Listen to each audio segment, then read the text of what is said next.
คนมือนีอยู่กับ2Mเอิญชาแนลมือนีเอิญสิพาทุกคนมาลินกิจกรรมไพ่ทีเป่ายิงสุบแพ้และเป็นคนนั้นเป็นคนควยคำถามหลังเอิญกับแม่2 คนนี่นอนี่กับแมนคำถามของเฮาในนี้แมนไพ่ทีเป่ายิงสุบแพ้แล้วกับคนนั้นจะเป็นคนตั้งคำถามแต่คนนั้นก็จะเป็นคนได้ตอบในนี้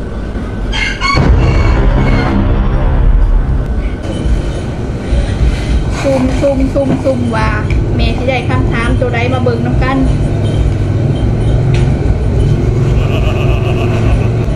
ระหว่างม้ากับแมวเจ้าจะเลี้ยงสัตว์ตัวใดเราจะเลี้ยงมาคำตอบที่ได้ก็คือจะเลี้ยงม้าเนาะเจ้ามักสิ่งใดเนาะก็คือแม่เราจะเลี้ยงม้านอนไรกว่าเลี้ยงแมวได้คำตอบแล้วมาเขาขอที่2เลยปักแม่เป็นคนชนะ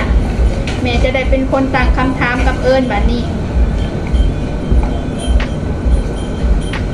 รุ่นว่าเพิ่นสิเอาคำถามตัวใด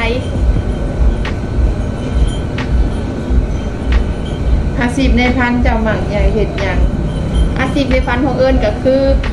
อยากค้าขายนะทุกคนเพราะว่าจะเป็นการค้าขายออนไลน์หรือว่าอยากขายเครื่องออนไลน์เด็กอะอยากเฮ็ดช่อง YouTube อยากเฮ็ดที่มันได้เงินเป็นการค้าขายเกี่ยวกับการค้าขายเนาะอันนี้แม่นอาชีพในฝัน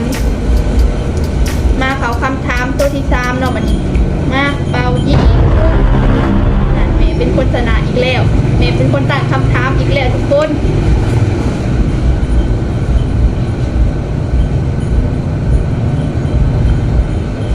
จะหมักซี่ยังที่สุดที่หมักก็คือหมักคันว่าเป็นคนที่หมักลายสีเป็นคนที่หมักสีแดงก็ให้ว่าลายสีให้จะ2 สีไปยกตัวอย่าง2 สีสีแดงกับเป็นคนที่หมักสีแดงที่สุดในโอกาสอีกสีที่2เป็นคนที่หมักสีแดงหมักสีเหลืองจบไปมาเขาดูคำถามที่จะได้แล้วกับบทจื้อแล้วคือตอนนี้มันจื้อแล้วมาคำถามต่อไปดาวยิ่งชุบเอิญเป็นคนชนะบัดนี้เอิญจะเป็นคนถามคำถามของเมย์นนเมย์คือเรื่องความลับระหว่างเอิญกับเมย์ว่าเป็นคนหมักแบบไลฟ์สไตล์แบบไหนคำถามต่อไปเนาะนี่คือเป็นคำถามเดินจะถามเมย์ด้วยทุกคนมากไม่ที่จะหมักกินหมักยังมากินทุเรียนเมย์เป็นคนหมักกินทุเรียนเอิญก็เป็นคนหมักทุเรียนคือกันเลยทุกคนตัวเมลูกนี่เป็นคนหมักกินหมักทุเรียนที่สุดมาคำถามต่อไปเลยเปล่า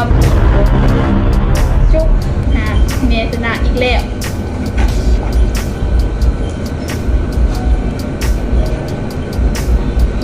มาเบิ่งว่าเอิญจีได้คำถามตัวใดคนจะปูความลับตัวใดบ้านนี้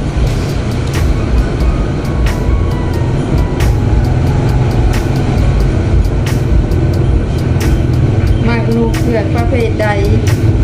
ถ้าเวลาลงมาขาขายแบบที่ลงมาขายเครื่องเนาะตัวอย่างลงมาขายเครื่องจะหมักหนุ่มแต่แค่ยาว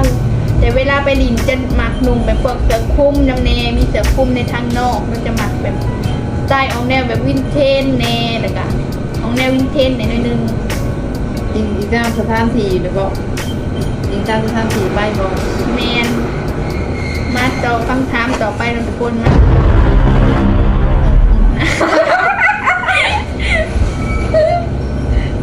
โกงเลยนึงมาใหม่เปล่าบ่ตะวันโกงดอกโกงโฆษณาคือโฆษณาเปิดคำถามต่อไปเลยทุกคนคำถามสุดท้ายแล้วนี่ได้คำถามสุดท้ายสุดท้ายสุดแล้ว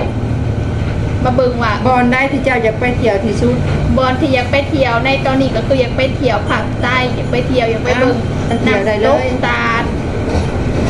อยากไปเบิ่งน้ำตกตาดเพราะว่ายังบ่เคยไปภาคใต้จักเทื่อแต่ก็บ่เคยไปต่างแขงเลยนะก็เลยว่าอยากไปฮัดเบิ่งน้ำตกตาดอยู่ใต้อันนี้ก็เป็นคำถามสุดท้ายของเราเลยเนาะในมือนี่ก็คือจบไปแล้วกับคำถามของเฮา ใครที่เบิ่งคลิปนี้อย่าลืมกดไลค์กดแชร์กดซับสไครต์กดกระดิ่งให้เด้อทุกคนอย่าลืมคอมเมนต์เข้ามาหลีน้ำกันหลายๆเด้อใครที่ยังให้เห็นคลิปเกี่ยวกับหยังอย่าลืมคอมเมนต์ขึ้นมาได้เลยเด้อทุกคนสำหรับมื้อนี้ไปก่อนบ๊ายบาย Give it to me like